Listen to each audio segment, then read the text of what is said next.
Hello, नमस्कार प्रिय साथियों। देखिए इस क्लास के अंदर हम राजस्थान के पशु परिचय एग्ज़ाम के लिए पार्ट बी के कुछ मोस्ट इम्पोर्टेंट क्वेश्चन कवर कर रहे हैं और इनमें से आपके पार्ट बी से 45 प्रश्न पूछे जाते हैं। तो सभी प्रश्न बहुत ही महत्वपूर्ण हैं, एक भी क्वेश्चन मिस मत करिएगा। अगर चैनल पर नए हैं तो चैनल को सब्सक्राइब ज़रूर कर लीजिएगा। तो देखिए ये जो पार्ट बी से संबंधित प्रश्न हैं ये आपको आने वाले एग्ज़ाम में इनमें से बहुत से क्वेश्चन आपको देखने को मिल जाएंगे। अगर आपको इन प्रश्नों का आंसर पहले से आता है तो साथ ही साथ कमेंट ज़रूर करिएगा।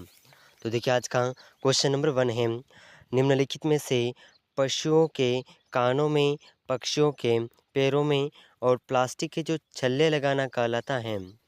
तो देखिए पशुओं के कानों में और पक्षियों के पैरों में जो प्लास्टिक के छल्ले लगाए जाते हैं उन्हें क्या कहते हैं, ये क्वेश्चन के अंदर पूछा गया है। ठीक है, तो देखिए क्वेश्चन नंबर 1 है, इसका जो ऑप्शन है ब्रांडिंग यानी कि दागना, ग्रूमिंग खुरहरा और टैटूइंग और ईयर टैगिंग। तो देखिए इन चार ऑप्शन में से जो सही आंसर है यह है निम्नलिखित पशुओं के कानों और पक्षियों के पैरों में जो प्लास्टिक के छल्ले लगाए जाते हैं उन्हें ईयर टैगिंग कहते हैं। ठीक है, तो ऑप्शन डी बिल्कुल सही आंसर हो जाएगा। अगर आपको इन प्रश्नों का आंसर पहले से आता है तो कमेंट ज़रूर करते रहिएगा। चलिए नेक्स्ट क्वेश्चन है क्वेश्चन नंबर 2। तो देखिए क्वेश्चन नंबर 2 आपके सामने है, बहुत ही शानदार क्वेश्चन। बछड़े में सभी अस्थायी अग्रचर्वणक दांत निकल आते हैं।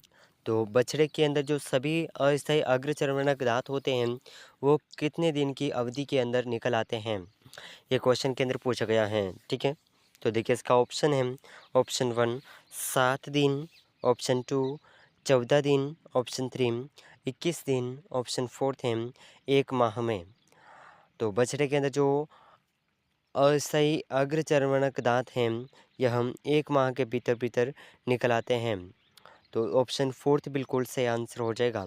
ठीक है, बहुत ही शानदार क्वेश्चन है और महत्वपूर्ण है, आने वाले एग्ज़ाम के लिए बहुत ही हेल्पफुल साबित होंगे। तो एक भी प्रश्न को मिस मत करिएगा। चलिए नेक्स्ट क्वेश्चन है क्वेश्चन नंबर 3। तो देखिए क्वेश्चन नंबर 3 आपके सामने है, साइलेज के लिए उपयुक्त फसल है। तो देखिए साइलेज के लिए उपयुक्त फसल कौन सी है, तो इसका ऑप्शन है ऑप्शन 1 मटर, ऑप्शन 2 मक्का, ऑप्शन 3 लोबिया, ऑप्शन 4 है बरसिम। तो देखिए इन चार ऑप्शन में से साइलेज के लिए जो सबसे उपयुक्त फसल है यह है मक्का। ठीक है, ऑप्शन बी बिल्कुल से आंसर हो जाएगा। मक्का साइलेज के लिए सबसे उपयुक्त फसल है। तो ऑप्शन 2 इस प्रश्न का बिल्कुल सही आंसर हो जाएगा, ज़रूर याद रखिएगा। चलिए नेक्स्ट क्वेश्चन है क्वेश्चन नंबर 4। तो देखिए क्वेश्चन नंबर 4 आपके सामने है, मुर्गी के अंडे में सबसे अधिक तत्व पाया जाता है। तो देखिए मुर्गी के अंडे में सबसे अधिक तत्व कौन सा पाया जाता है, तो इसके ऑप्शन हैं ऑप्शन 1 प्रोटीन, ऑप्शन 2 वसा, ऑप्शन 3 विटामिन, ऑप्शन 4 खनिज लवण। तो देखिए मुर्गी के अंडे में जो सबसे अधिक पोषक तत्व पाया जाता है यह पोषक तत्व है प्रोटीन। ठीक है, ऑप्शन 1 बिल्कुल सही आंसर हो जाएगा। और प्रोटीन जो है लगभग 11.8% प्रोटीन मुर्गी के अंडे में पाया जाता है। ठीक है, ज़रूर याद रखिएगा, बहुत ही महत्वपूर्ण क्वेश्चन है। चलिए अब बात करते हैं नेक्स्ट क्वेश्चन की, क्वेश्चन नंबर 5 की। बहुत ही शानदार क्वेश्चन है और महत्वपूर्ण भी हैं, आगे आने वाले एग्ज़ाम के अंदर आपको इनमें से बहुत से प्रश्न देखने को मिल जाएंगे, ज़रूर याद रखिएगा। तो देखिए क्वेश्चन नंबर 5 है।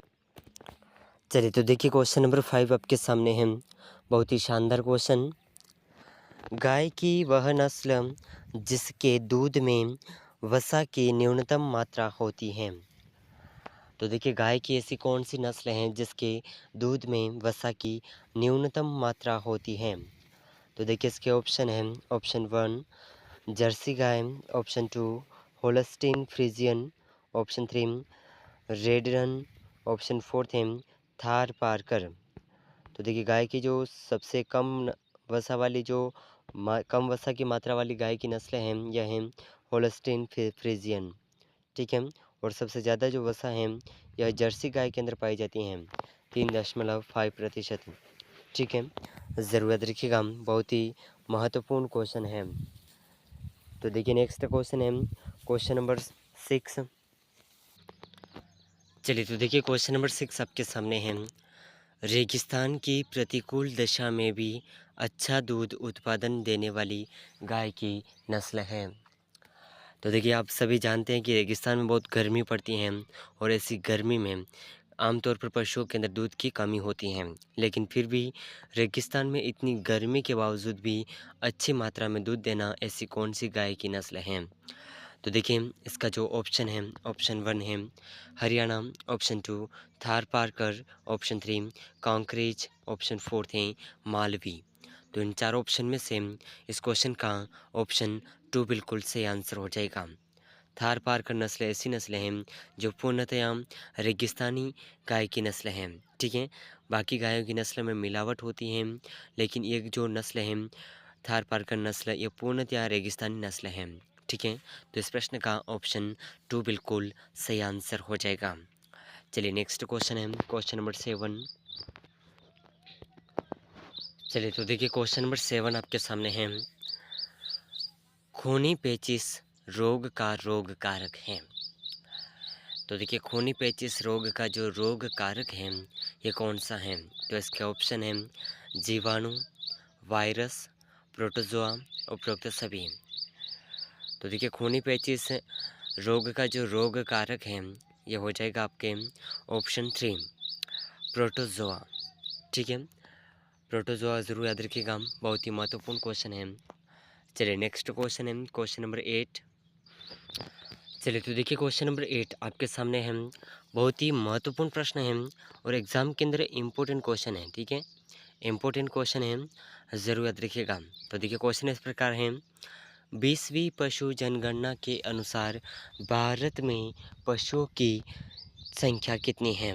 तो देखिए 20वीं जो पशु जनसंख्या की गणना हुई थी उसके अनुसार भारत में, और ये कब हुई थी तो 2012 में हुई थी, ठीक है, 2012 में। तो इसके अनुसार भारत में पशुओं की जो संख्या है ये टोटल संख्या कितनी है। तो देखिए टोटल भारत के जो पशु की संख्या थी 20वीं पशु गणना के अनुसार ये है 535.78 मिलियन, ठीक है। और इसमें से जो 19वीं जनगणना है, भारत की 19वीं जनगणना अगर पूछी जाए तो इसमें भारत की जो 19वीं जनगणना थी उसके अनुसार पशुओं की संख्या थी 512.5 मिलियन, ठीक है। और इसके बाद में अगर आपसे पूछा जाए कि 2019 की जनगणना के अनुसार, सॉरी 19वीं जनगणना के अनुसार राजस्थान की, अपने राजस्थान के पूछा जाए कि राजस्थान की गणना कितनी है। तो पशु की जो 19वीं जनगणना थी उसके अनुसार 57.7 मिलियन थी, और 20वीं पशु गणना के अनुसार राजस्थान की 56.8 मिलियन है, ठीक है। ज़रूर याद रखिएगा, बहुत ही महत्वपूर्ण क्वेश्चन है और एग्ज़ाम के अंदर पूछा जा सकता है। चलिए नेक्स्ट क्वेश्चन है क्वेश्चन नंबर 9। तो देखिए क्वेश्चन नंबर 9 आपके सामने है। गाय को ब्याने के कितने दिनों के भीतर ही गर्भाधारण गर्भित करा लेना चाहिए। तो देखिए इसके ऑप्शन है 45 से 50 दिन, 50 से 60 दिन, 60 से 90 दिन, 100 से 120 दिन। तो इसके 60 से 90 दिन के भीतर भीतर गर्भधारण यानी कि गर्भित करा लेना चाहिए। तो इस प्रश्न का ऑप्शन 3 बिल्कुल सही आंसर हो जाएगा। चलिए नेक्स्ट क्वेश्चन है क्वेश्चन नंबर 10। चलिए तो देखिए क्वेश्चन नंबर 10 आपके सामने है। पशु को कृत्रिम विधि से गर्भित करने हेतु कितना वीर्य काम में लेते हैं। तो देखिए चाहे गाय हो भैंस हो उसे गर्भित करने के लिए जो कितना वीर्य इंजेक्शन के अंदर काम लिया जाता है, ठीक है। तो देखिए इसका जो ऑप्शन 1 है 0.2 से 0.5 मिली, ऑप्शन 2 0.5 से 0.2 मिली, ऑप्शन 3 3 से 4 मिली, ऑप्शन 4 थे 4 से 5 मिली।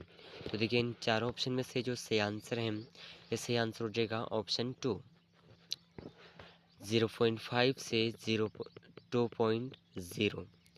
तो इस प्रश्न का ऑप्शन 2 बिल्कुल सही आंसर हो जाएगा। तो देखिए इस क्लास के अंदर हमने राजस्थान के पशु परीक्षा एग्ज़ाम के लिए पार्ट बी के कुछ मोस्ट इम्पोर्टेंट क्वेश्चन को कवर किया है और ये प्रश्न आपके आने वाले एग्ज़ाम के लिए बहुत ही हेल्पफुल साबित होंगे। तो अगर आप चैनल पर नए हैं तो चैनल को सब्सक्राइब ज़रूर कर लीजिएगा और इन सभी प्रश्नों में से आपके कितने क्वेश्चन सही हुए हैं कॉमेंट में ज़रूर बताइएगा।